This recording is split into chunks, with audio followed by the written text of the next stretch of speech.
We usually expect a happy ending from the shows we've loved watching for so long, don't we? But not every story ends happily. Some leave us deeply shocked and unsettled. Today, we'll look at some of the most disturbing series finales ever made. Let's revisit the 1990s with Dinosaurs, a sitcom where dinosaurs lived like humans. It was fun, goofy, and cheerful, until its final episode, which stunned viewers with its dark and heartbreaking conclusion. Dinosaurs has to have one of the most soul-crushing endings of all time. In the final episode, the migration of the bunch beetles is delayed, causing the cider poppies to overgrow and choke out the ecosystem. In an attempt to fix it, Earl, the father, convinces the dinosaurs to use chemical pesticides which destroys all plant life. Then, to reverse that mistake, they try to artificially create rain clouds using volcanoes, which ends up triggering a global ice age. Slowly, the realization sets in. Earl Sinclair has accidentally caused the extinction of his entire species. The final scene is haunting. Earl, sitting with his family in their home, tries to stay optimistic, telling them everything will be fine, while the news anchor grimly reports the freezing temperatures and darkness spreading across the world. At the very end, the baby Dino then asks, "What will happen to us?" Earl and his family just sit there silently. They don't have an answer, because deep down, they know the truth. The camera then pans out as the show ends with no happy ending. Wow, the show always felt a bit eerie to me. But that ending is truly heartbreaking. I feel so terrible for the dinosaurs. The tension in the room as they all realize they won't survive just shatters my heart. A show that was so funny deserved a happier, more lighthearted finale. But just like real dinosaurs, it never got one. Now, have you ever heard of a show called Alf? It was a late 80s and early 90s comedy about a furry alien living with a suburban family. Usually cheerful and silly, its final episode took a surprisingly dark turn that left fans completely stunned. Alf was an interesting culture icon in the late 80s. Despite being an ugly, hairy-looking pig alien, he was loved by audiences around the country. People seemed to be very attached to Alf during this time, especially children, but for some reason directors chose to end the series in a very dark and disturbing way. In the series finale titled "Consider Me Gone," Alf receives a radio transmission from some of his friends back on his home planet Melmac. They tell him that they've purchased a new planet and want his help in creating a new civilization there. Oh, you're not gonna believe this! What does it say? They're coming to get me! Who? Who's coming to get you? My friends, Skip and Rhonda. They've been trying to contact me for days. Seems they bought a new planet, and they want me to join them in the beginning of a new Melmac. However, the alien task force of the US military intercepts the transmission, and Alf is captured by them before he can head home.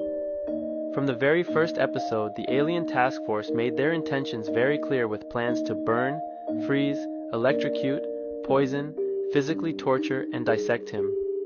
Usual battery of tests. We'll see how it responds to intense heat, freezing cold, high voltage, toxic substances, pain, sleep deprivation, inoculation.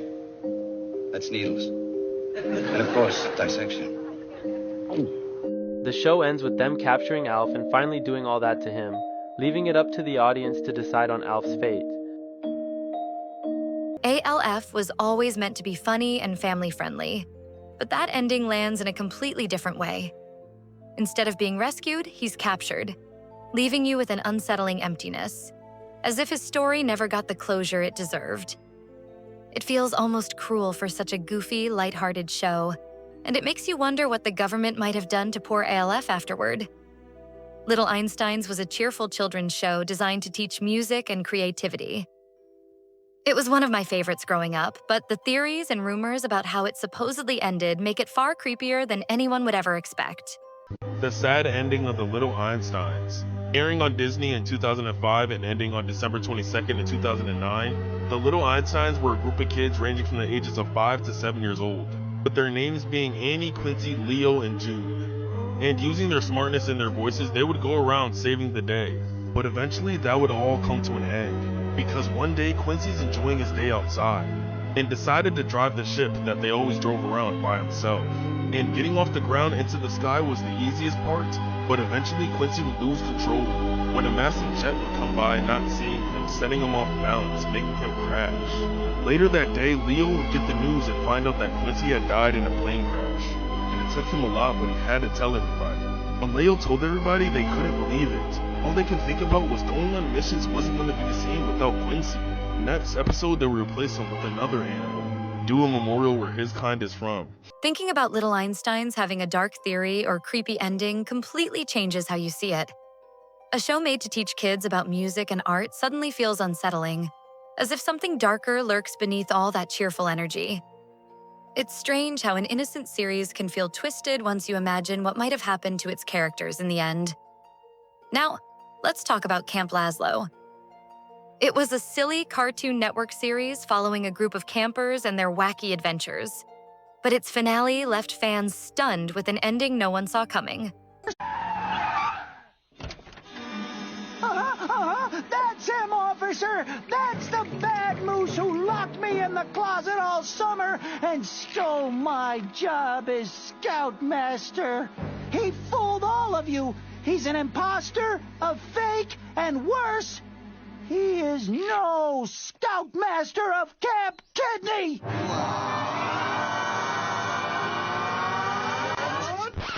I'll get you for this, cow. Here! I'm a genius, you know! I'm a genius! That reveal still feels deeply unsettling even now. A children's show where the main adult authority figure, Scoutmaster Lumpus, is secretly an imposter the entire time is genuinely disturbing. It makes you wonder how many clues were hidden throughout the series, and what other dark secrets Camp Kidney might have been concealing all along. Now, let's move on to The Marvelous Misadventures of Flapjack, one of my all-time favorite Cartoon Network shows. With its odd humor and eerie art style, it already carried an unsettling vibe. But the ending pushed things even further into strange and disturbing territory, leaving me completely unable to make sense of it. I didn't know Kitty could do that. Yeah. What happened to you, Bubby? Oh, baby. I got so depressed when you left, I just couldn't stop eating candy. I guess we'll have to find a new place to live. I guess we will, baby. I guess we will. Like, what even was that? Flapjack was already one of the weirdest and creepiest cartoons ever made, but the ending just made it feel even more disturbing. The uncomfortable art style mixed with the way things wrapped up feels almost like a nightmare. It's also disappointing that we never actually got to Candy Island. Now we come to Teen Titans. The finale of the show doesn't even feel like a real ending. That ending always hits me so hard. Seeing Beast Boy realize Tara isn't coming back is one of the saddest ways to close her story.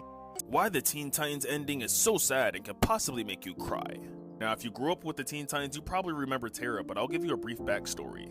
Now, we get introduced to Tara in the episode Aftershock, Part 1. And the Teen Titans come across her while she's fighting a giant scorpion, in which she leads into a trap and kills. She's then recruited by Robin and joins the Teen Titans. And the Titans would later find out that Tara isn't confident in controlling her powers, but the Titans and Beast Boy were her friends and would help her get over the trauma that her powers have caused her. Eventually, Beast Boy and Tara would start getting closer to one another, followed by a lot of flirting. But this would all stop when the truth was revealed that Tara was a doppelganger the whole time for Slade. She was undercover and really wasn't their friend.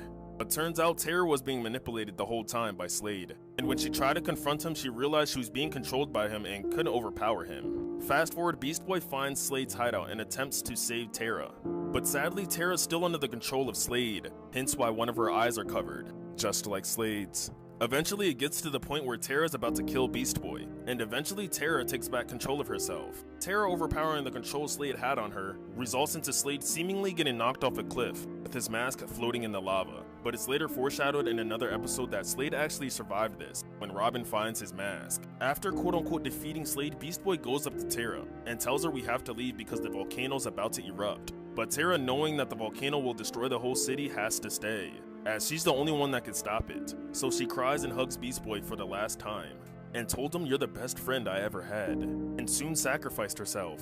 Amazingly, Tara did save the city, but sadly she didn't make it, as the sad Titans would arrive and thank her for what she's done, while also putting on her grave that Tara is a Teen Titan and a true friend. Now in the last episode, Aftershock Part 2, Beast Boy and the Titans are fighting a monster when a rock is thrown in front of a crowd. And in that crowd, Beast Boy sees Terra, and later would go to the cave where her grave is located and find out she's no longer there as statued. For a cartoon usually packed with action and fun, this arc feels painfully real, as if it were meant to show us just how deep the pain of loss can truly be. And now, a bonus show for those of you who stuck around till the end. Let's talk about the original planned finale of SpongeBob SquarePants. Sure, the series is still running, but the initial concept for its ending was far darker and more disturbing than anyone would ever expect. Did you know that the original ending for SpongeBob wasn't just going to be dark, but it also would probably have made you cry? For those of you who don't know, SpongeBob, Sponge on the Run, actually went through a pretty wild developmental phase. But the first iteration of the movie was SpongeBob and his friends fighting a gang of anthropomorphic cat aliens hell-bent on taking over Earth. The movie was supposed to be an epic adventure that did have a big focus on the relationship between SpongeBob and Gary. And actually, they got so far in the developmental stage that there is a storyboard of what the ending of the movie was supposed to be, in which we see that SpongeBob and Gary are flying alone on a ship heading towards a black hole. And honestly, this scene is really emotional, where we see that SpongeBob and Gary are spending their last few moments together before heading into the unknown. And apparently, after entering the black hole, it was supposed to cut back to the help wanted sign, signifying that yes, the entirety of SpongeBob is a time loop, which would mean that SpongeBob and his friends were going to have to relive the exact same cycle for eternity. But unfortunately, the idea was scrapped for the original movie, which focused on Neptune wanting to use Gary for some sort of anti-aging thing. Don't you think it's just too weird? Knowing what SpongeBob's ending was originally supposed to be changes everything. A show that's usually so bright and cheerful nearly had one of the darkest finales imaginable. It really makes you wonder how different SpongeBob could have been if they'd actually gone through with that idea. All right, that's all for today, ponies. If you enjoyed this video, make sure to like and subscribe. I'll see you in the next one.